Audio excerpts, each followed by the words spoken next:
जज कौन है बॉस? मैं आपसे कुछ पूछ रही हूँ, हु इज इट जज?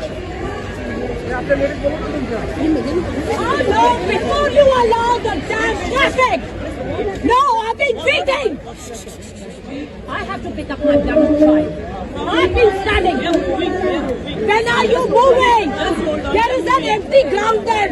Go shout there! Now! Get out now! किसी से बात नहीं करनी है। आप कहाँ रहते हैं? यहाँ रहते हैं। चलो आपका क्या प्रॉब्लम है? मुझे प्रॉब्लम है कि मैं इस रोड पर चलो, 1 घंटे से ज्यादा खड़ी हूँ। क्यों खड़ी हूँ? कहाँ पे वहाँ व्हीकल है आपका? चलो आवाज कम करो, आवाज कम करो, आवाज कम करो।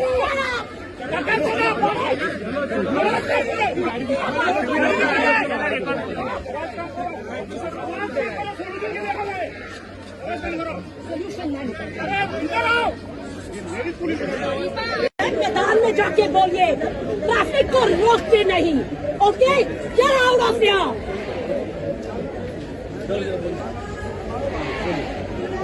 Did you not understand? Did you not understand? अरे जाइए।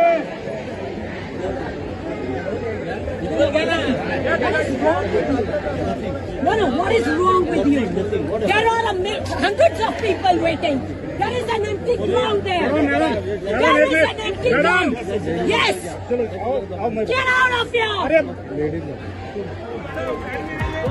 প্রথমে তো এই মহিলা পুলিশ এমন সাহস আজকাল খুব কম মানুষ দেখতে পাওয়া যায়। ঘটনাটা ঘটেছে মুম্বাইয়ের ভার্লি এরিয়াতে। ভার্লি হচ্ছে এমন একটা জায়গা যেটা হচ্ছে সেন্ট্রাল মুম্বাই আর সাউথ মুম্বাইকে কানেক্ট করে। সেখানে একটা ব্যস্ততম রুট যেটা হচ্ছে আইকনিক বান্দ্রা ভার্লি সিলিং বলে পরিচিত। তো সেখানে দাঁড়িয়ে মহারাষ্ট্রের বিজেপি জল সম্পদ মন্ত্রী নতুন যে মহিলা সংরক্ষণ অ্যামেন্ডমেন্ট বিল যেটা সংসদে পাস হয়নি বিরোধীদের দ্বারা, তো সেই বিরোধীদের বিরুদ্ধে উনি রাস্তায় দাঁড়িয়ে আন্দোলন করছে। পুরো রাস্তা বন্ধ রেখে রাস্তায় দাঁড়িয়ে উনি আন্দোলন করছে। তো তখনই হঠাৎ এই মহিলা বেরিয়ে আসেন। বেরিয়ে এসে পুলিশকে প্রথমে জিজ্ঞেস করেন যে আপনার সিনিয়র অফিসার কে আছেন। তো পুলিশ রীতিমতো ওনাকে কোনো উত্তর দেয় না। তো উনি তারপর ওনাকে ওভারটেক করে একজন হায়ার অথরিটি অফিসারের কাছে গেলেন। তো তাকে গিয়ে জিজ্ঞেস করেন রাস্তাটা কেন ব্লক আছে। তো পুলিশ অফিসার ওনাকে জিজ্ঞেস করলেন যে আপনার সমস্যাটা কি। উনি বলেন যে আমি 1 ঘন্টার উপরে আমি রোডে দাঁড়িয়ে, রাস্তাটা কেন ব্লক করে রেখেছেন। তো পুলিশ অফিসার ওনাকে বলেন যে আওয়াজ কম করে কথা বলুন। উনি বলেন আপনি চুপ করুন। মানে পুলিশ অফিসারকে উনি ধমক দিয়ে দিয়েছেন, বলছেন আপনি চুপ করুন। তো এরপরে মিডিয়াটাকে ওভারটেক করে উনি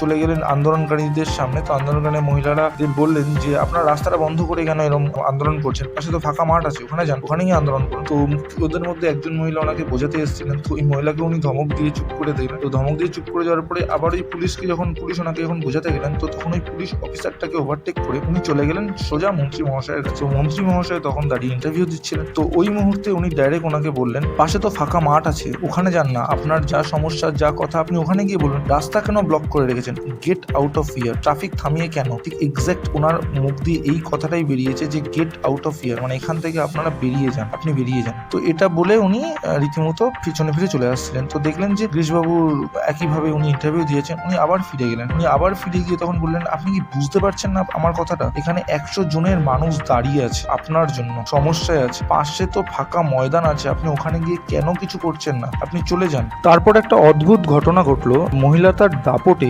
সত্যি ওনারা ওইখান থেকে ওনাদের যে সভা সেটা বন্ধ করে ওনারা সত্যি চলে গেলেন ওখান থেকে। আজকালকার দিনে এরকম প্রতিবাদী রূপ খুব কমই দেখতে পাওয়া যায়। এই জায়গায় যদি একটা পুরুষ মানুষ হতো বা একটা ছেলে মানুষ হতো, তাহলে হয়তো ওই ছেলেটা বা পুরুষটার বিরুদ্ধে এর পরিণামটা খুবই ভয়ঙ্কর হতো। কারণ আজকালকার দিনে প্রতিবাদ করাটাই একটা ভয় হয়ে গেছে। মানে মানুষের ভেতরে একটা ভয় কাজ করে যে অন্যায়ের বিরুদ্ধে প্রতিবাদ করবো না, আমাদের হয়ে কেউ কথা বলবো না, আমরা আমাদের মতো হয়ে আমাদের যে বিরুদ্ধে যেগুলো চলছে সেগুলো নিয়ে কোনোদিনও কথা বলবো না। তো মহিলা সত্যি নিজের হয়ে কথা বলেছে, আমাদের হয়ে কথা বলেছে। তো এরপরে শুনি যে মন্ত্রী মহাশয় কি বলেছেন। हमने पूरा शांति से ही काम वहाँ पर लिया है, लेकिन उनका गुस्सा बहुत था और उस गुस्से में वो बहुत ज्यादा ही बोल चुके। ये भी बात सही है। मैंने कहा है कि भाई चलो आपको तकलीफ हुई, मोर्चा और निकलता है, कोई आंदोलन होता है, तो आपने क्या आंदोलन आज ही देखा है क्या? आपने कितने बड़े आंदोलन देखे? पूरे हाईवे 50-50 किलोमीटर जाम देखे आपने? कोई भी आंदोलन हो, किसी भी समाज का हो, कोई संगठन का हो, जब